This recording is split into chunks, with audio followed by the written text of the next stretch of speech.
वरहमतुल्लाहि वबरकातुहू। दोस्तों आज 30 मार्च 2024 है और हम इस वक्त फ्रैंकफर्ट की मशहूर जो मार्केट है साइल में एक और बड़ा मशहूर स्टोर है माइस है। उसके बिल्कुल सामने बहुत बड़ा एक जो है स्टैंड लगाया हुआ है जो जंगबंदी के लिए जिसके ऊपर लिखा गया है और यहाँ मुख्तलिफ जो है मैसेजेस वो पहुँचाए जा रहे हैं।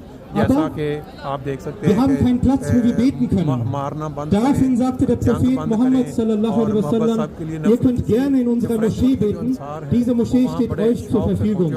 Und das ist es doch, was das Miteinander auszeichnet, die verschiedenen Religionen harmonisch miteinander zusammenbringt, wenn man die religiöse Freiheit des anderen respektiert und auch akzeptiert, dass die Person genau dasselbe Recht hat, seine religiöse Freiheit auszuüben, wie eine Person selbst. Der Prophet Muhammad sallallahu alaihi wasallam hat